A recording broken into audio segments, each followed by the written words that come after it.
Okay, no, we haven't started. We haven't started, but we're going to start now. My name is Evan Wiener, and I worked at WNEW Radio. Remember WNEW Radio? I worked there between the ages of 21 and 25. Started there when I was 21 doing some news. And some of the people I'm going to be talking about here had banned songs who was played on WNEW, like Billie Holiday. And does the government ban songs, yes or no? Does the government ban songs? Well, they could on AM and FM radio or television. I'm going to explain how. But they can't on satellite radio and they can't on cable TV.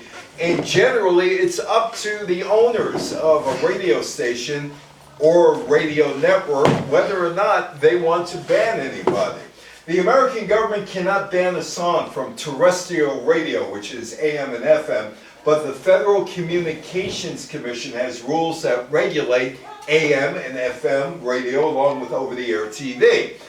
In the Supreme Court landmark case in 1964 on obscenity, the Justice Porter Stewart famously wrote, "I know it when I see it." Of course, on radio, you can't see anything. And I got a story about that. When I was living up in Rockland County and I was working at WRKL Radio, which was in Mount Ivy, New York on Route 202, there was a Supreme Court ruling about obscenity in 1973, and that local communities could regulate things like X-rated movies. And the town of Clarkstown, now I bring up WRKL Radio because they used to have the same 12 guys calling the show hotline to complain about things going on in Rockland County. And one of them was a guy by the name of Marty Snyder, who was blind, who lost his eyesight when he was in his 50s. The town of Clarkstown in 1973, you might remember there were movies like Linda Lovelace, I Am Curious Yellow, X-rated movies, decided to appoint an obscenity board. And it would be a 9-person panel, and it was led by Marty Snyder, who was 60 years old and blind. But Marty Snyder said he was able to run the committee because if he saw he says, "I know it when I see it," pornography. He couldn't see it, but he was the kind of guy who would call up and complain about things. So, that case still influences FCC rules today, and complaints from the public about broadcasting objectionable content drive the enforcement of those rules. Factors in determining how the FCC rules apply include the specific nature of the content, the time of day it was broadcast, and the context which the broadcast took place. Broadcasting obscene content is prohibited by law at all times of the day. Indecent and profane content are prohibited on broadcast TV and radio between 6 a.m. and 10 p.m. when there's a reasonable chance that children are listening. Ban songs on radio and TV. We the people. Well, the government can't specifically ban things, but the FCC, the Federal Communications Commission, which came into effect around 1934, can. So that's the Constitution, and there's nothing in the Constitution that says dirty words should be banned. There's absolutely nothing. The banning of songs, it's not usually an outright ban from the government. That is extremely rare because of the First Amendment. Rather, the action is likely from radio, television, and streaming companies. They are exercising their private right to censor content on their platforms. And it all goes back to this case with Lenny Bruce, who did party albums which you never heard on radio, nor did you hear party albums from, remember Rusty Warren? Rusty Warren was a bawdy comedian, and there were others like, there were a whole bunch of others like Belle Barth, among others. You heard of Belle Barth, okay. Okay, well they had party records, and they told dirty, so-called dirty stories on the party records, or might use some salty language. So those records were never heard. Lenny Bruce, the Manhattan District Attorney Frank Hogan, working in conjunction with local church officials, including New York's Cardinal Francis Spellman, began their own investigation of Lenny Bruce. Because, I don't know how many of you remember Lenny Bruce? Vaguely. Vaguely. Well, yeah, you do. Okay, well, he had a lot of dirty words in his act. In 1964, when he was booked at the popular Greenwich Village nightclub Cafe A Go-Go, in the spring, undercover detectives recorded 2 of his shows, which they presented to a grand jury to obtain an indictment. Now, if you go to a comedy club, the first thing they tell you is you cannot record things. The thing that you realize going to a comedy club, comedy is not a calm thing. Comedy, they speak at you. It's not something for the faint of heart, comedy. You know, Don Rickles, I mean, he would insult you right then and there. And so do other comics. So, it's early 1964 and Lenny Bruce was arrested, charged with violating New York Penal Code 1140, barring obscene material that could aid in the corruption of morals of youth and others, and faced a maximum punishment of 3 years in prison. Now, I've often thought that was for me, because I was living on the Lower East Side at the time, not very far from Greenwich Village. I'm 7 years old, turning 8, and I might sneak out of my parents' house at 67 Eldridge Street, walk the 9 blocks to Greenwich Village, come in after the midnight show, and watch Lenny Bruce smoke, get as high as a kite, taking drugs, curse, and it might happen to me. It might. So they were protecting me. I know they were protecting 7, 8-year-old me. The club owner was also arrested for allowing Bruce to perform the material. In November 1964, Bruce, who had already fired his attorneys, was convicted, as was the club owner, Harold Sullivan. His sentence was later overturned. Bruce was sentenced to 4 months in the workhouse, and he becomes a free speech martyr and would influence the comics of that era.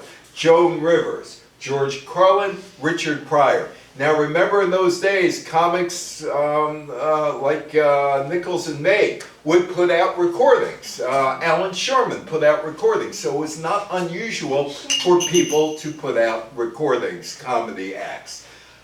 George Carlin and the 7 Dirty Words. How many of you remember George Carlin? George Carlin was really talented. He could come up with routines out of the air.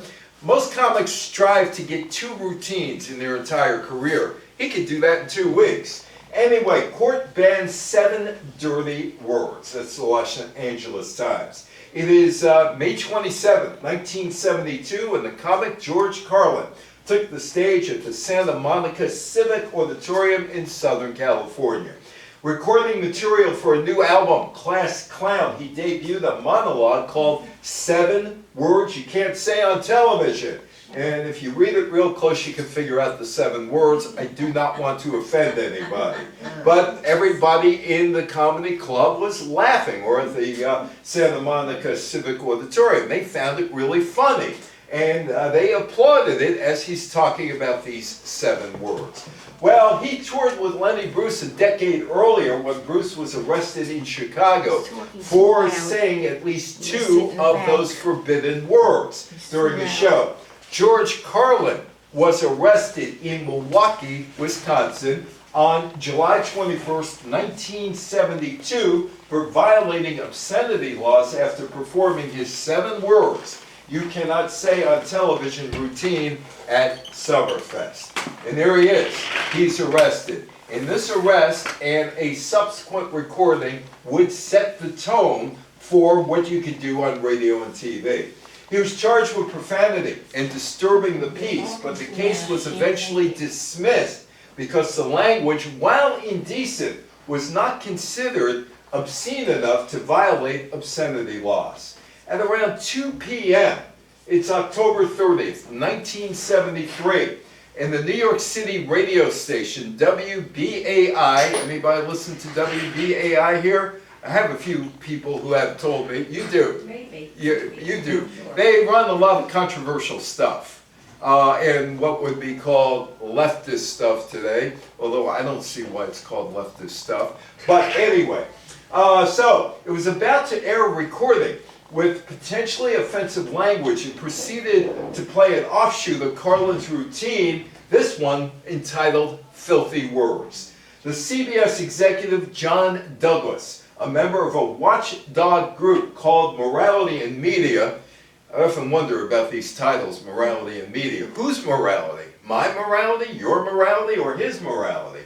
Listened to the broadcast alongside his 15-year-old son as they drove home.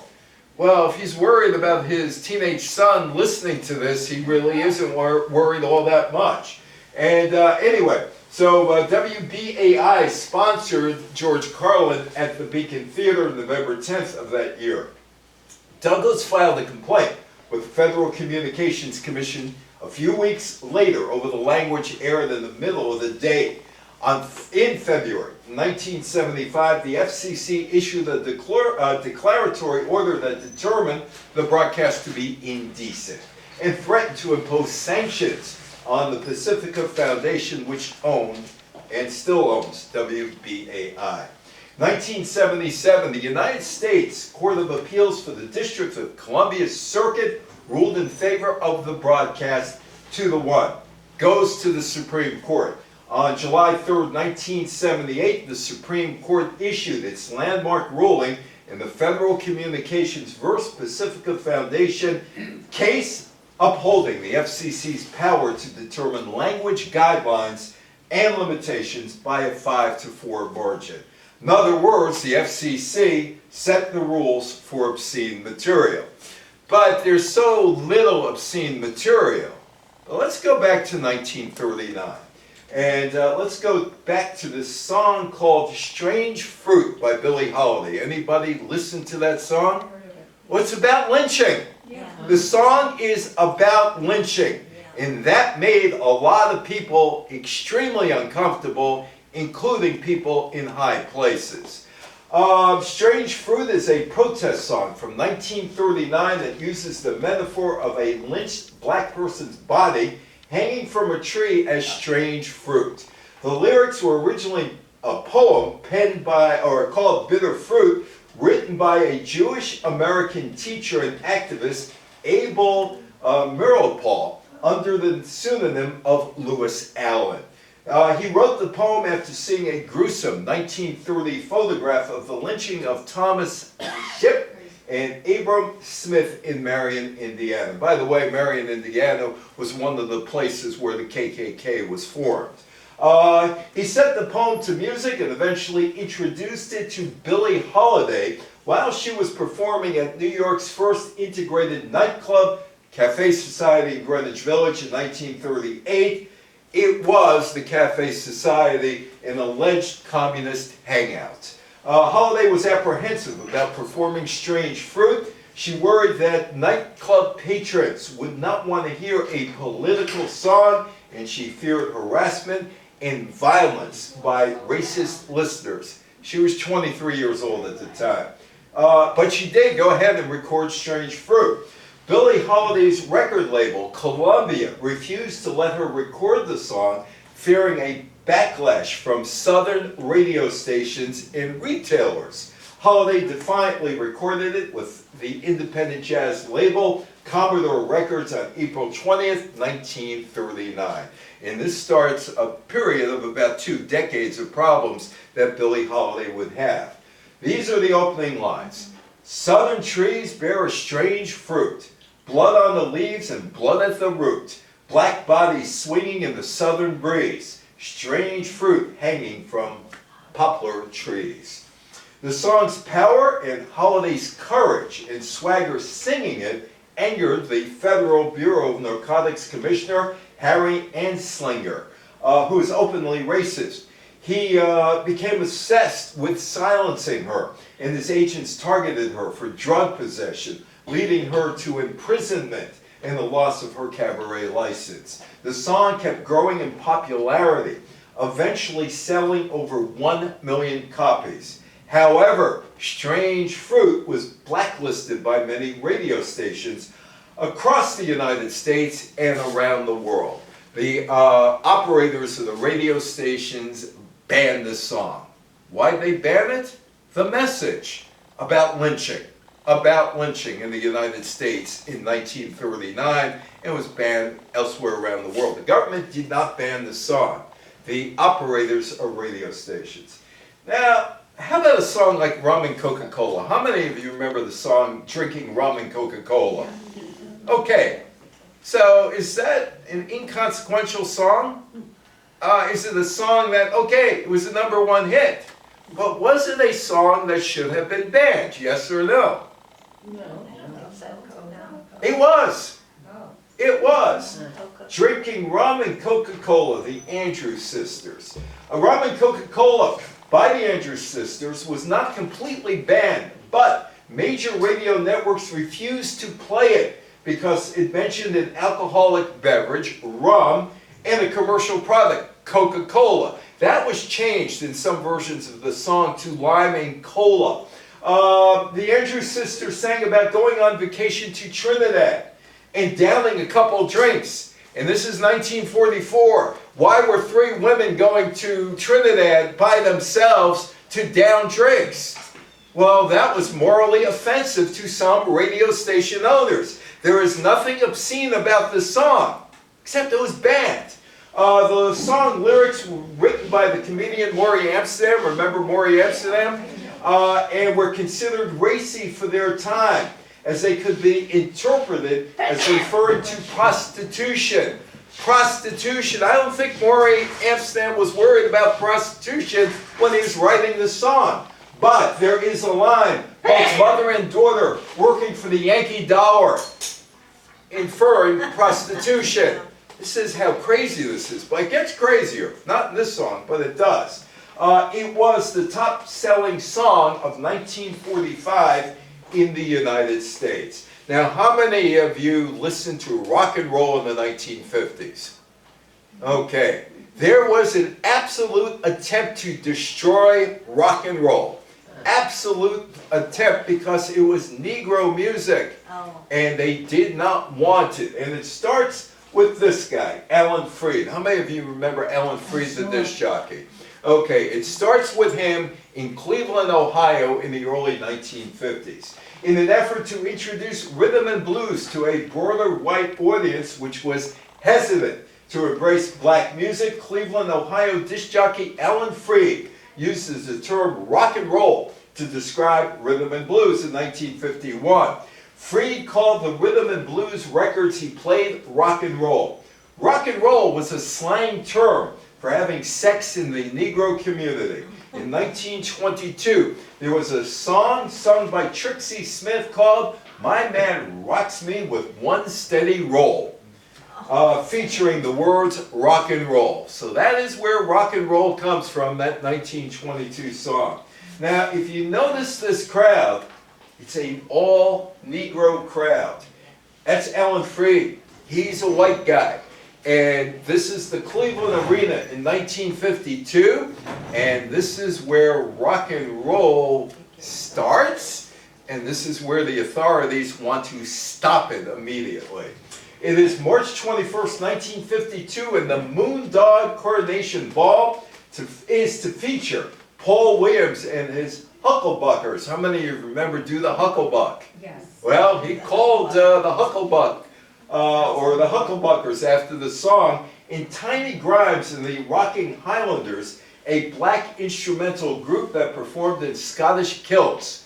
Now the tickets were $1.50 each, $17.80 today, so they were not cheap. It was a Negro audience, and they were surprised to find that Alan Freed was a white guy. About 20 to 25,000 fans turned out for the event that was held at the Cleveland Arena with a capacity of only 10,000. Less than an hour into the show, the massive overflow crowd broke through the gates that were keeping them outside. Police quickly moved in to stop the show as soon as it begins. Alan Freed narrowly escaped criminal charges. The war on rock and roll and banning rock and roll starts there. Bill Haley in the comments. Okay, Bill Haley in the comments. Does he look menacing? Do these guys look menacing? Well, that guy, these two guys have mustaches. But do they look menacing? Well, their song, Rock Around the Clock, Yeah, that was great. it's great, Good but it's song. considered menacing. It's considered absolutely menacing. Bill Haley and his Comets was founded in 1952. He had been a country music performer. After recording a country western style version of Jackie Brunson and his Delta Cats Rocket 88, which by the way, the Delta Cats was Ike Turner, who eventually would become Ike and Tina Turner, a rhythm and blues song, he changed his musical direction to a new sound. 1953, he had his first national success with an original song called Crazy Man Crazy. But the song Rock Around the Clock is in this movie, Blackboard Jungle. How many of you saw Blackboard Jungle? Sidney Poitier's breakout role. Blackboard Jungle is a social drama film about teachers in an interracial inner-city school based on the 1950 novel The Blackboard Jungle by Evan Hunter. The movie highlighted violence in urban schools and helped spark rock and roll revolution by featuring the hit song Rock Around the Clock by Bill Haley and his Comets. An idealistic teacher confronts the reality of juvenile delinquency. The film hit a nerve with a brutal depiction of social conditions in urban schools. Fights and riots broke out in many towns in England where the movie was shown. But in the United States, kids who saw the movie, heard the song, they got up and danced in the aisles. They liked the song. The film was about juvenile delinquency. And here's another problem. It had an unusual amount of black actors for a 1955 movie, including Sidney Poitier. Bill Haley's song ushered in a frightening era for parents. Rock and roll was here to stay. And there's Bill Haley, and there's a concert. That doesn't look like a crowd breaking out ready to riot, does it? Doesn't. Rock Around the Clock didn't grab much attention when it was released as a B-side, the flip side, in 1954, but once it was featured in Blackboard Jungle in 1955, it became a hit. It was the first rock and roll song to top the Billboard pop chart and is credited with introducing rock music to a mainstream audience, although Louis Jordan basically crossed that path in 1943 with the song Five Guys Named Mo. And he would also do Saturday Night Fish Fry, which is considered one of the first rock songs ever.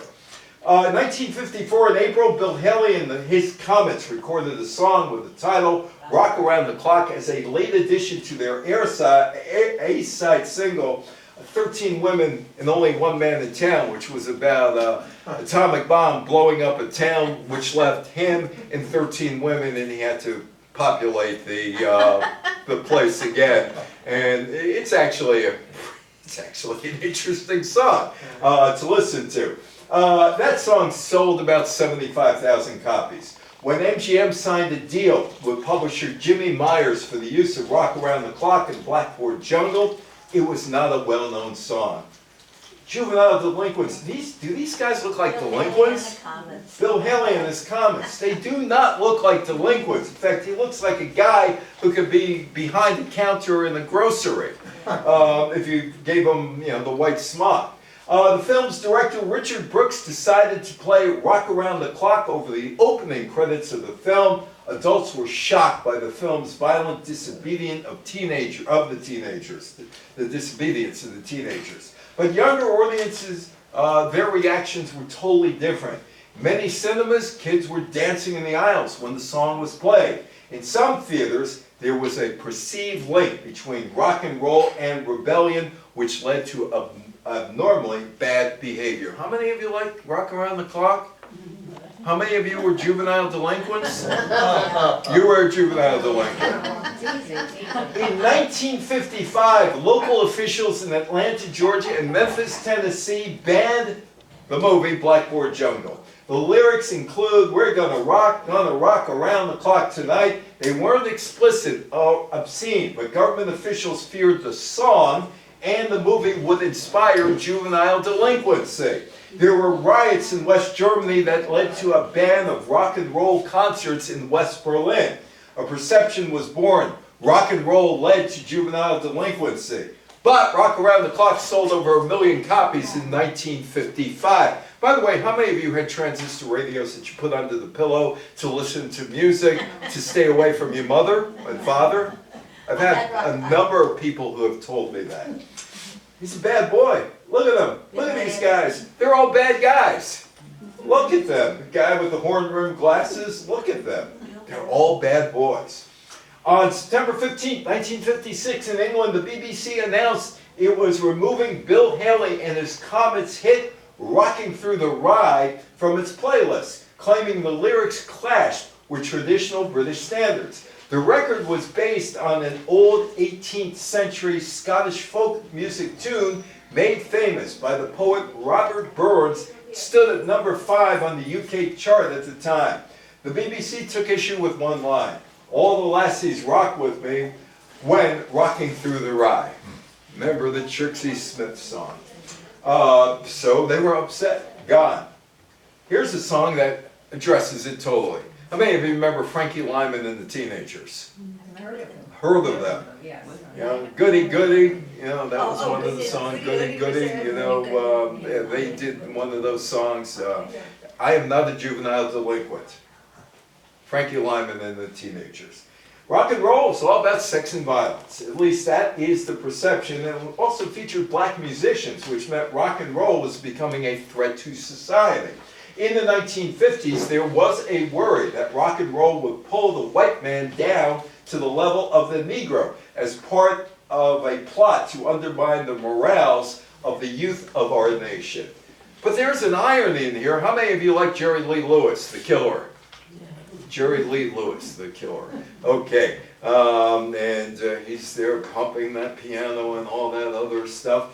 The Pentecostal church inspired many first-generation rock and rollers. Jerry Lee Lewis, Elvis Presley, Johnny Cash, Little Richard, B.B. King, and others were raised or regularly attended Pentecostal services in their formative youth.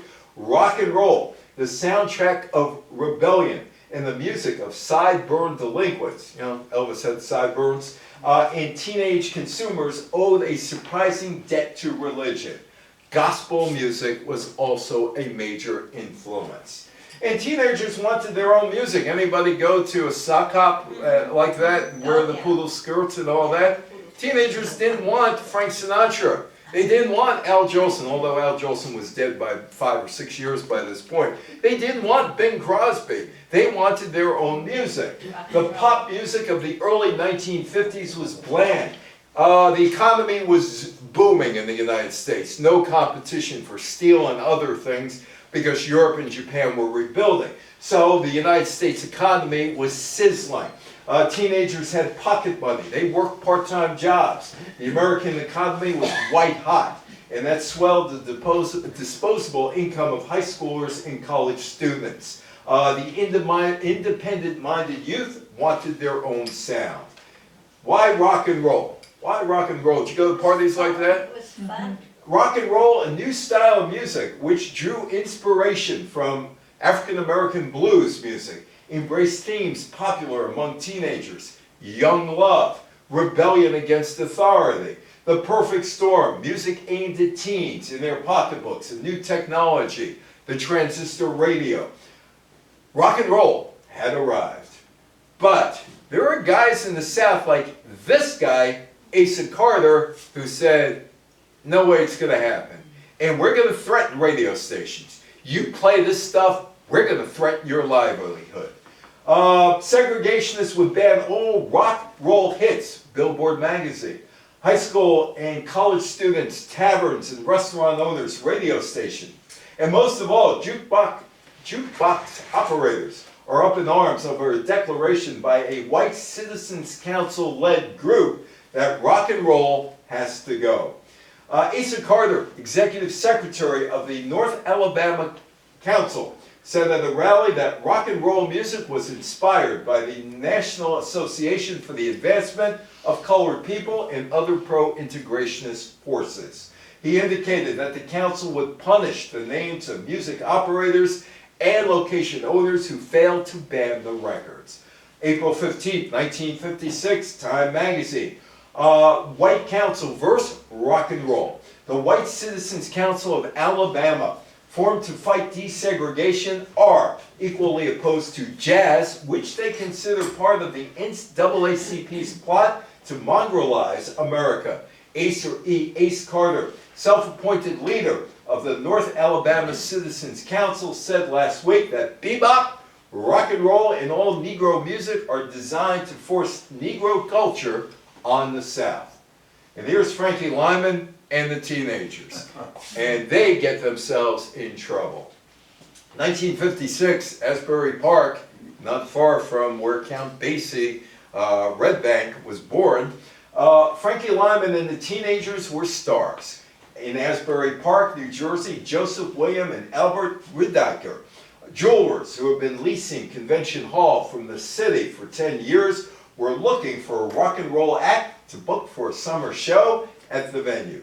The Riedikers booked them, Frankie Lyman and the Teenagers, for a show at Convention Hall on June 30th, 1956.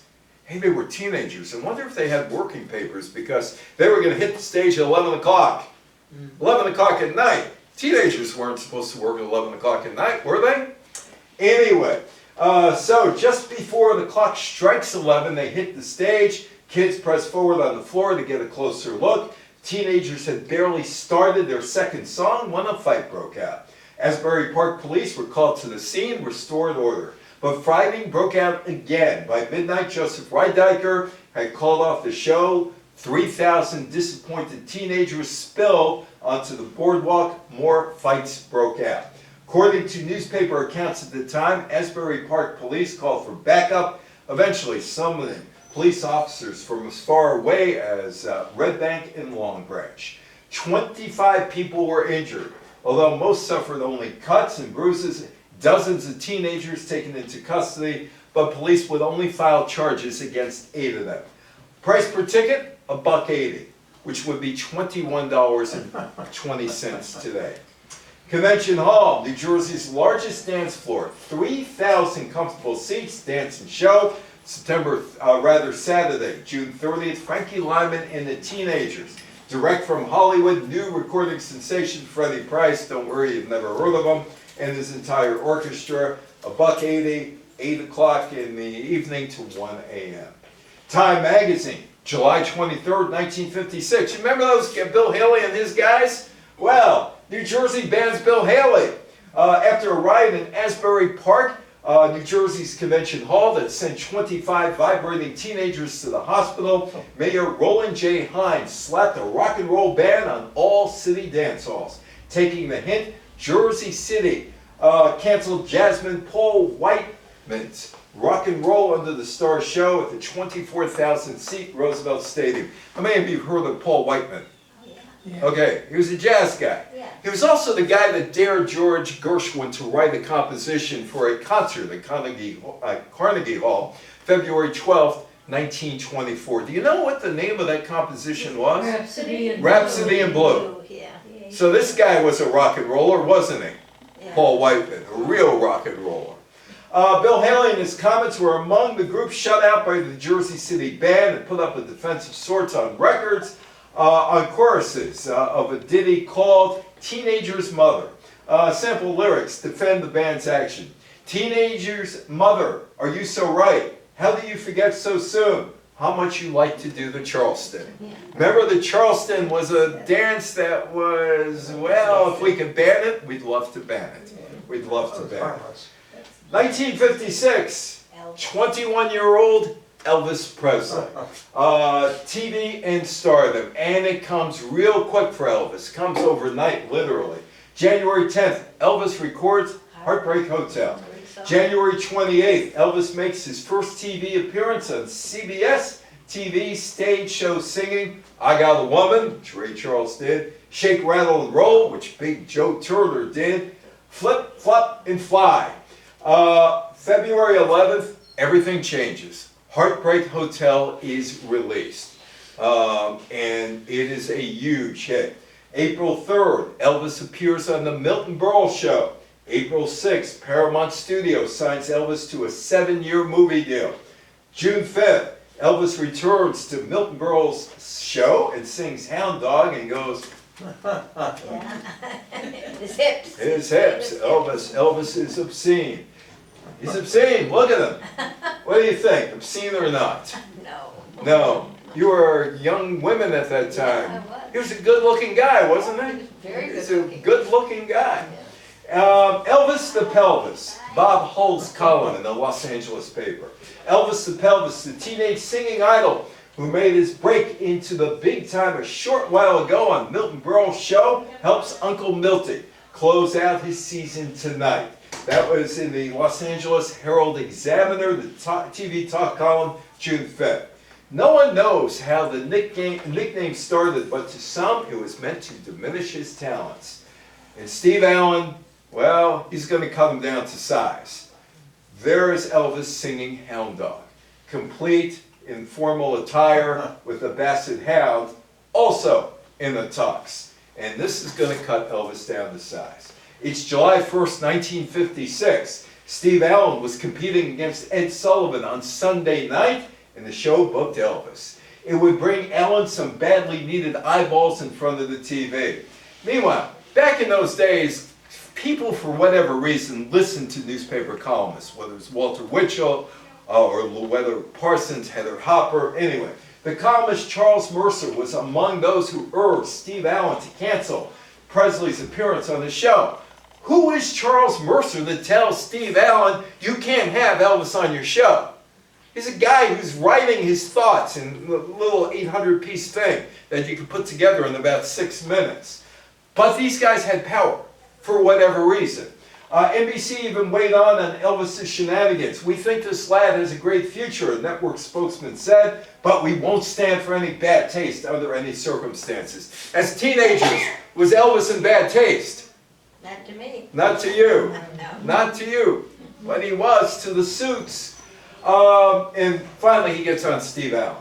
Well, you know, a couple weeks ago on the Milton Berle show, our next guest, Elvis Presley, received a great deal of attention, which some people seem to interpret one way and some viewers interpret it another. Naturally, it's our intention to do nothing but a good show. We want to do a show the whole family can watch and enjoy, and we always do. And tonight, we're presenting Elvis Presley in what you might call his first comeback. And Steve Allen introduces Elvis. And there's Elvis, and there is Steve Allen. Elvis in the tux and the basset hound. Hound Dog. Most newspaper columnists took great delight in Steve Allen's cutting Elvis to size, except there was a problem. About 40 million people watched him. So it meant the newspaper, it really went to show what newspaper columnists, how much power they didn't have. Rock and roll seemed to be a threat to the establishment. Elvis was humiliated. The next night, Elvis performed on stage in his hometown of Memphis and said, "You know, those people in New York aren't going to change me none. I'm going to show you what the real Elvis is like tonight." Doing that. Well, my cousin was Jerry Stiller. Remember Jerry Stiller from Stiller and Miller, the comedy team? Ben Stiller, the son, and there's Amy, the daughter. And Jerry and I would talk about Ed. And he told me one thing about Ed Sullivan, he was all about money. All about making money. He didn't care who he put on the show, if it was in decent taste, and he could make money. And there's old Stoneface along with Elvis. Ed Sullivan said Elvis would never appear on the show due to Presley's perceived obscenity by the establishment. Now, Ed Sullivan, to his credit, 1948, first year of the show, put Nat King Cole on, which TV wanted to ban. Advertisers wanted to ban. Radio stations were very reluctant to play Nat King Cole material because he was black. Anyway, Sullivan changed his mind when the Steve Allen show beat him in ratings due to Elvis Presley's appearance on July 1st. Elvis's manager, Colonel Tom Parker, negotiated the highest fee ever paid to an act by Sullivan at that point, increasing the fee from $5,000, which would be $58,600 today, to $16,000 per show, $188,000. Elvis got more money than the Beatles did on the Ed Sullivan show. In August, a judge in Jacksonville, Florida, threatened Presley with a jail term if he did not restrain himself during his live concerts there on August 10th and 11th.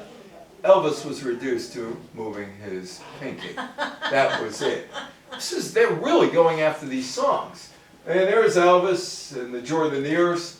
On September 9th, Elvis made his first appearance on the Sullivan Show, but Sullivan had been injured in a car crash, didn't host the show.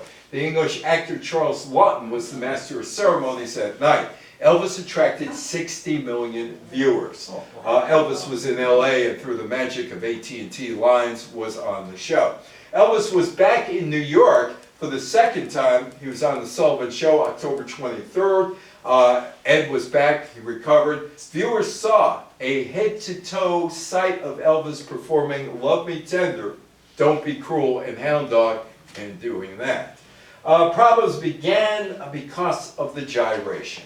Gyrations. On January 6, 1957, Elvis made his final Ed Sullivan appearance, and he was shot from here on up, so you couldn't see him.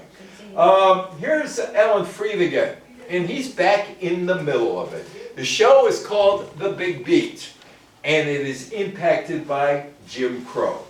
On January 4th, 1957, The Big Beat with Alan Freed becomes the first nationally televised rock and roll dance show. The ABC TV show was a summer replacement, and it would continue into the 1957-58 TV season if it attracted an audience, and it did. The TV show featured a live performance by Frankie Lyman and the Teenagers. Lyman was shown dancing with a white girl. The dance scene enraged ABC's Southern affiliates. Before the show was over, the network canceled the program. Everly Brothers. Do you think the Everly Brothers would ever be in trouble for any of their songs like Bye Bye Love, Wake Up Little Susie, and other songs? No? You'd be wrong. What was wrong with Well, we're going to Little Susie? Well, Oh, we gotta go home. Yeah, yes. that's right. Yeah. Starting in 1957, Don and Phil Everly had a string of hits including Bye Bye Love, Yeah. Wake Up Little Susie, All I Have to Do Is Dream, Bird Dog, and others. Wake Up Little Susie caused a problem when it was released on September 2nd, 1957. The Boston Catholic Diocese ordered all local radio stations to remove the song from the airwaves. Hey, radio program, listen to us. No, you don't make us money. Yeah. You don't, but some of them did. The song, some of the local stations ignored that order. The song was the Everly's second #1 hit. Wake Up Little Susie tells the story of a young couple falling asleep together, presumably at a drive-in movie. I worked at a drive-in movie between 1974 and 1976, and we were instructed never to bother any cars. Never to bother any cars, especially if they were all steaming. And when we closed the drive-in movie, it was the Rockland Drive-In Movie Theater on Route 59, Muncie, New York, in Rockland County. When we figured we saw what was going on, call the cops. Because you didn't want the guy coming out of the car to beat you up. Yeah. So, even, call the cops. We never called the cops. And we never had anybody die there, so. Anyway, presumably at the drive-in movie theater, they realized they stayed out hours past their curfew. I told your mama that you'd be in by 10. Well, Susie, baby, looks like we goofed again. The male protagonist sings. The narrator re-emphasizes that they only fell asleep. He also laments the couple's potential marred reputation singing. The movie wasn't so hot. It didn't have much of a plot. We fell asleep, our goose is cooked, our reputation shot. Wake up, little Susie. Banned in Boston. Well, there were a lot of things banned in Boston. Hemingway was banned in Boston. Some vaudeville shows banned in Boston. Burlesque shows banned in Boston. Upton Sinclair banned in Boston. I guess they didn't like his 1906 book about conditions in the Chicago meat market. But anyway, so that's the old Boston Arena, which is coming down this year. They're finally knocking it down and replacing it. A May 3rd, 1958 show at the Boston Arena was a major problem for that guy again, Alan Freed. He was charged with inciting a riot. In 1958, he emceed and managed the 17-act Big Beat show, which featured Jerry Lee Lewis, Frankie Lyman again, Chuck Berry, and Danny and the Juniors. Kids packed into the aisle singing along and dancing, but things started getting a little out of hand. A few bottles were broken, a scuffle broke out, police stopped the show. 15 people were beaten and robbed in the streets after the show.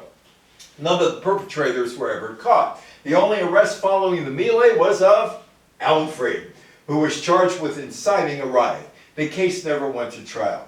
On May 5th, the Boston mayor, John B. Himes, banned rock and roll shows in the city of Boston.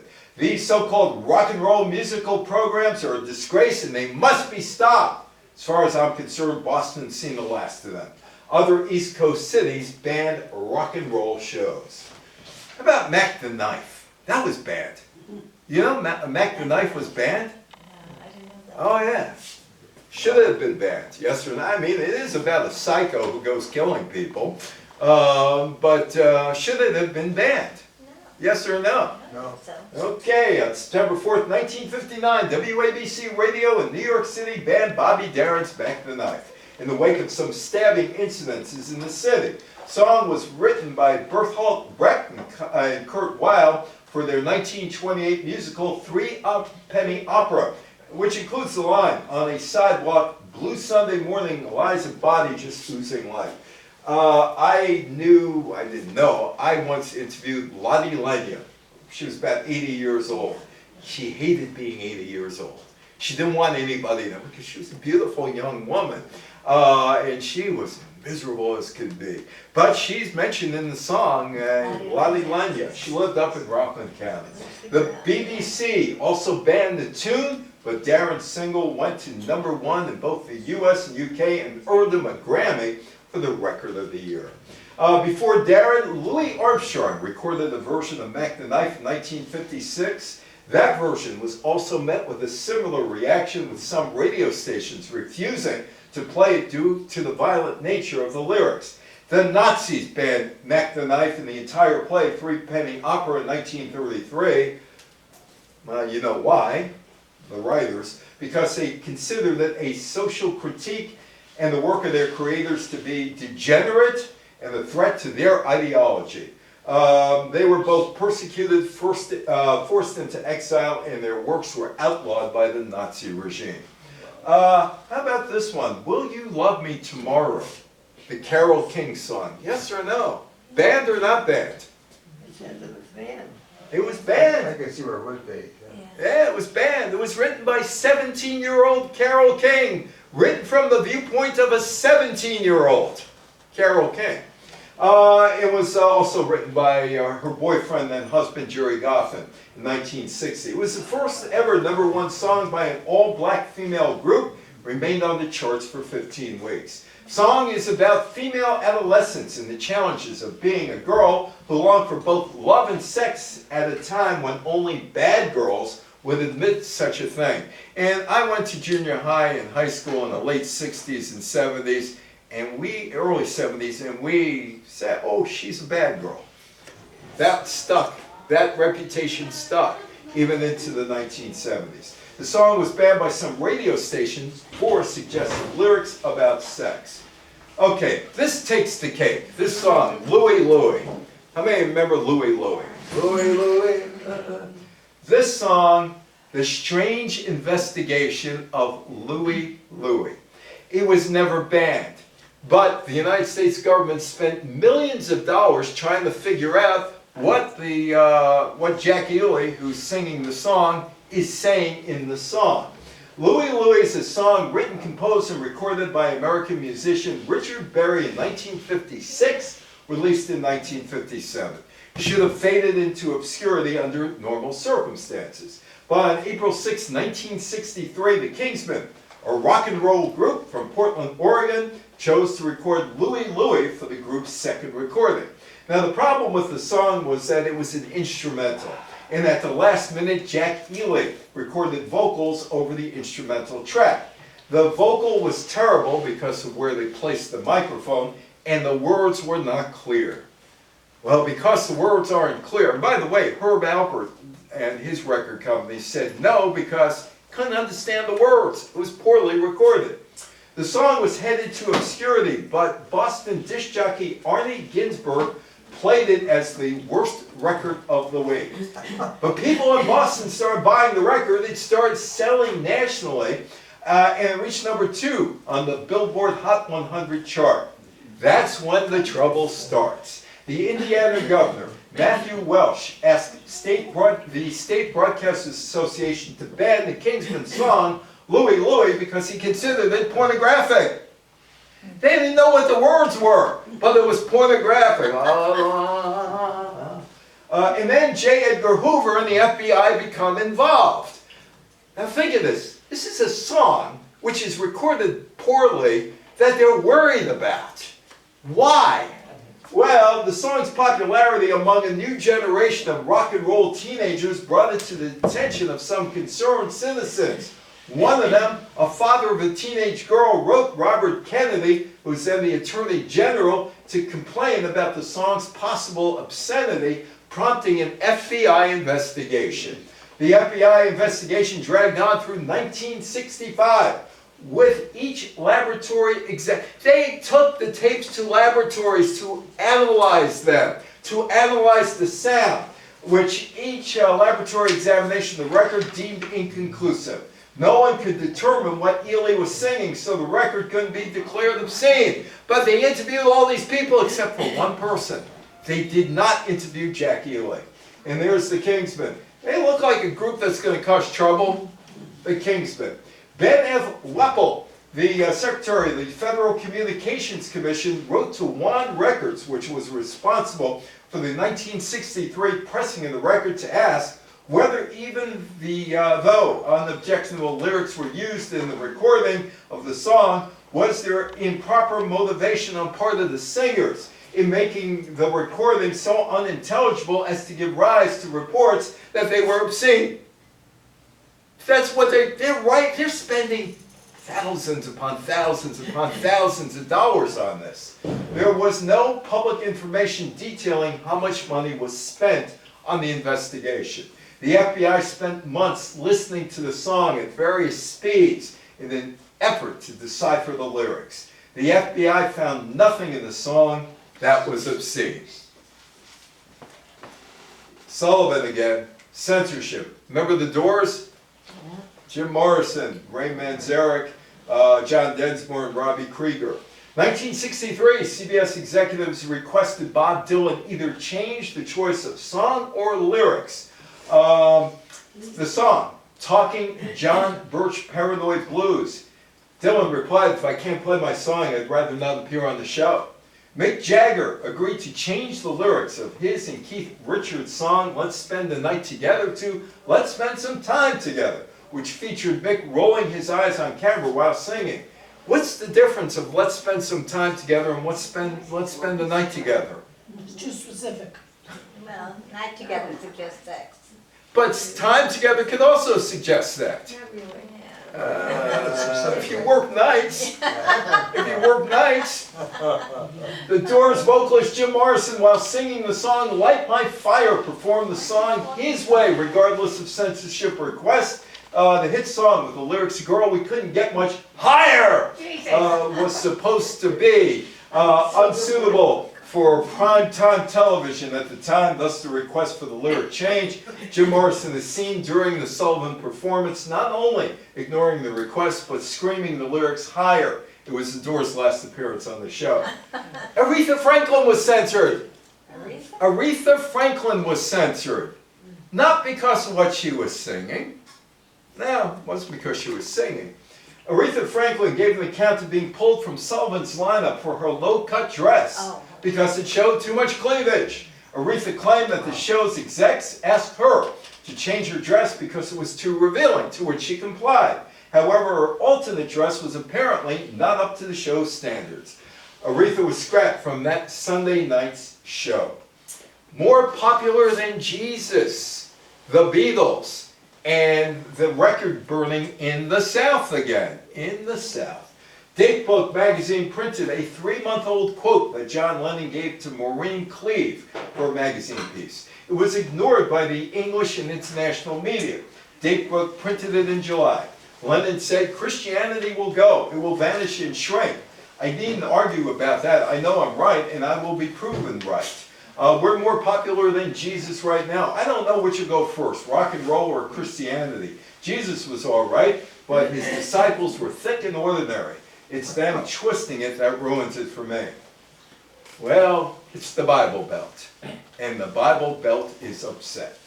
Tommy Charles, a DJ from Birmingham, Alabama's WAQY, in partner Doug Layton, launched an impromptu Ban the Beatles campaign, refusing to play any of the band's music in retaliation for Lennon's blasphemous remarks.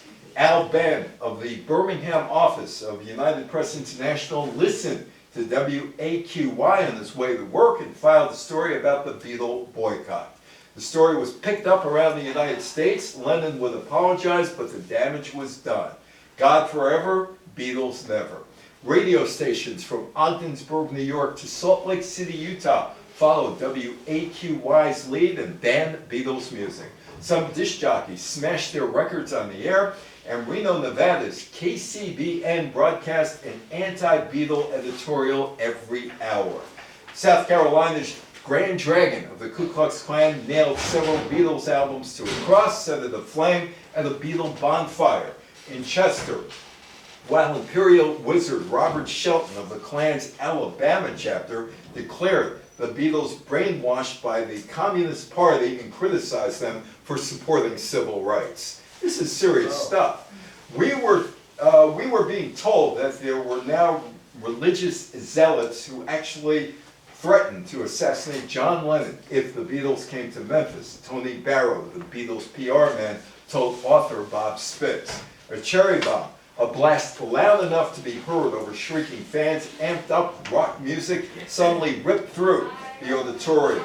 This is Memphis. Screams of delight turned to shouts of terror over what distinctly sounded like a rifle shot. Every one of us looked at each other, Lennon remembered, because each of us thought the other had been shot. It was that bad.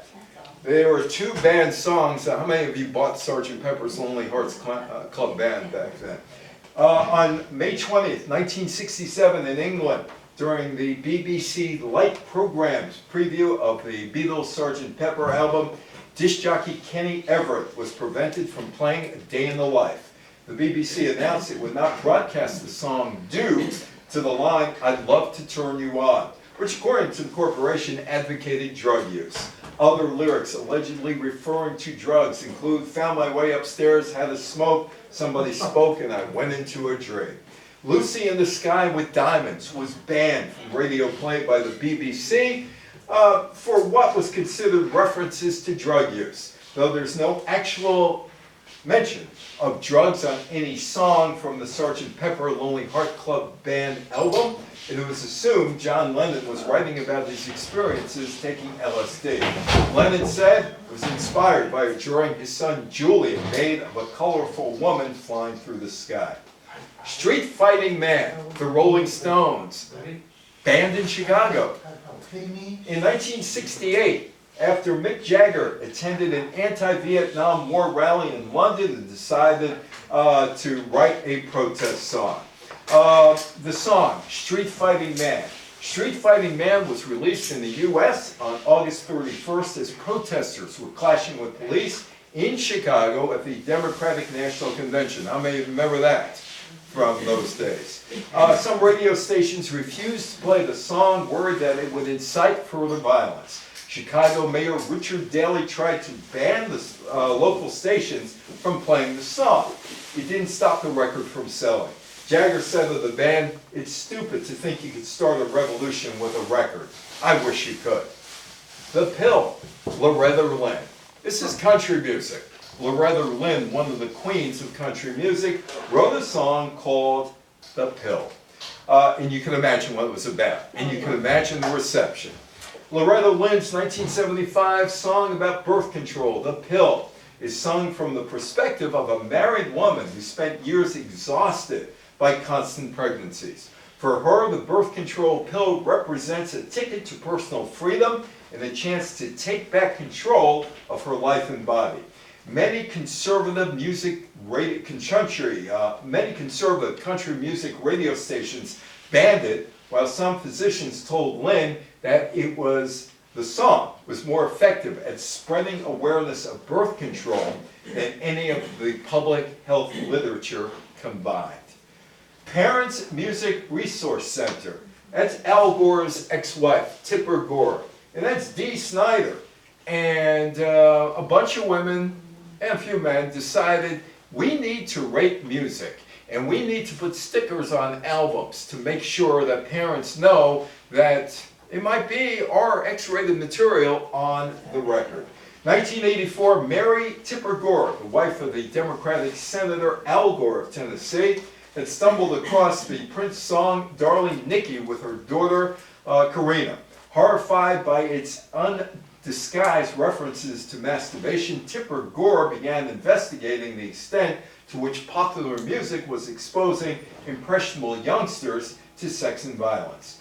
Gore and several other senatorial spouses, collectively dubbed Washington Wives, started high-profile pressure group, Parents Music Resource Center, using donated funds by well-heeled benefactors. You know, those guys who like to stuff political politicians with money in the pockets and, you know, dark money and all. The PMRC drew up the Filthy 15 songs deemed objectionable, including Merciful's Fate into COVID, the lyrical content, Occult, Cyndi Lauper's Sheba. Cyndi Lauper is a really nice woman. I've met her a few times. Twisted Sisters, We're Not Going to Take It Anymore, Violence. Dee Snider was part of the Twisted Sister. He, Frank Zappa, and John Denver appeared before Congress. And Dee Snider came dressed for the occasion, didn't he? There he is, before Congress, wearing skin-tight jeans and snakeskin boots, eyes lined with mascara. Snider walked into the U.S. Senate's Commerce, Science, and Transportation Committee to confront the senators and their wives. The Twisted Sister singer represented everything they found repugnant about rock and roll, and they were poised to rip them to shreds. The problem was, they picked on the wrong guy. And this is what he said. Miss Gore claimed that one of my songs, Under the Blade, had lyrics encouraging sadomasochism, bondage and rape. The lyrics she quoted had absolutely nothing to do with these topics. On the contrary, the words in question are about surgery and the fear it instills in people. I can categorically say that the only sadomasochism, bondage, and rape in the song is in the mind of Miss Gore. John Denver came to testify. And Zappa, Frank Zappa, and Dee Snider were worried about him because he had this image, squeaky clean, although he really wasn't. So they were worried what he was going to say. Snider said John Denver made powerful statements likening the censorship movement to Nazi book burnings. My God. Well, they would, these are the protests against music. Ultimately, the Recording Industry Association of America agreed to place parental advisor stickers on select albums. Recording industries didn't topple. Metal sales and sales in general remained strong and were booming by the 90s. Labels started putting out clean and explicit versions of albums to widen their retail reach, and the stickers probably helped to sell more records to kids who were enticed by the idea of listening to something that would shock or offend their parents. Walmart and other stores refused to sell any albums that featured parental advisory stickers like that. Dee Snider gets the last laugh. Recording Industry Association of America on its website claims it works with our member record companies to ensure that fans, parents, students, and others in the business have the tools and resources they need to make the right listening, purchasing, and technical decisions. In June 2010, Al and Tipper Gore announced their marital separation, a mutually supported decision that we have made together following a process of long and careful consideration.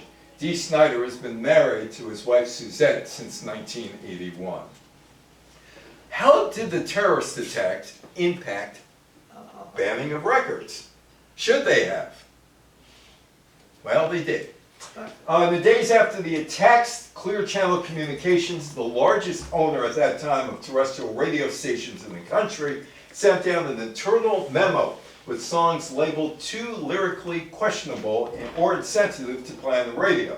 While the memorandum wasn't an outright ban on songs, DJs were urged to temporarily pull 164 songs from the rotation in response to the 9/11 attacks. So here are some of the songs that went. Leaving on a Jet Plane. Jeez. Benny and the Jets, Elton John. Walk Like an Egyptian. Rock the Casbah. Additionally, the conglomerate wanted songs that were critical against the United States including Rage Against the Machine, pulled from the airwaves. Traveling Band, Creedence Clearwater Revival. American Pie, Don McLean. You know American Pie, right? Yes. Pull it. Pull it. Why? Why? Because it referred to the 1959 plane crash that killed Buddy Holly, the Big Bopper, and the Ritchie Valens. And Paul McCartney's Live and Let Die. Well, they were all taken out of the rotation. Wow. The Dixie Chicks, 2003. Now the Chicks were banned from country radio in 2003 after Natalie Maines criticized President George W. Bush and a possible Iraq war.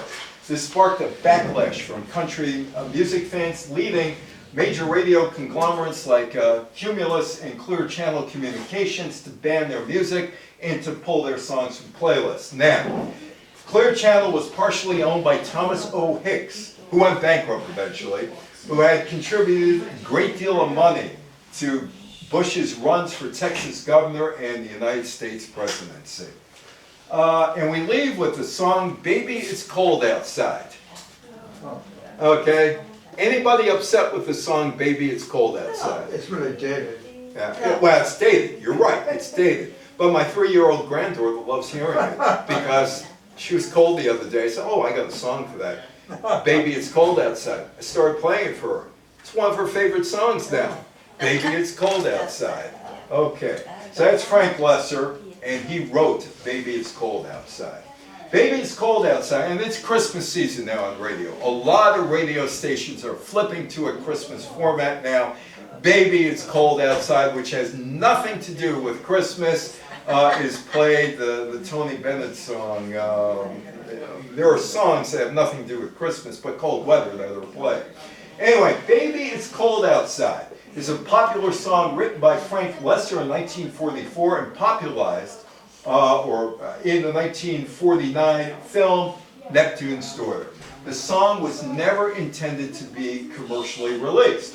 In 1944, Frank Loesser wrote Baby It's Cold Outside to sing with his wife, Lynn Garland, at their housewarming party in New York City at the Navarro Hotel. They sang the song to indicate to the guest, time to leave. Baby It's Cold Outside. Okay, the song is a call and response duet between two people, a host and a guest, usually performed by male and female singers respectively. Every line in the song features a statement from the guest, followed by a response from the host. The lyrics consist of the host trying to convince the guest that she should stay for a romantic evening because he fears it's getting too cold outside, despite the fact that she feels she should return home to a concerned family and neighbors. Dean Martin sung with Marilyn Maxwell, Baby It's Cold Outside.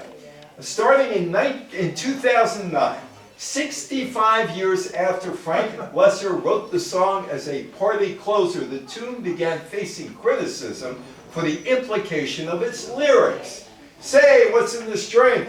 In the wolf's unrelenting pressure for the mouse to remain in spite of her repeated suggestions that she should go home, being described as suggestive of sexual harassment or even date rape.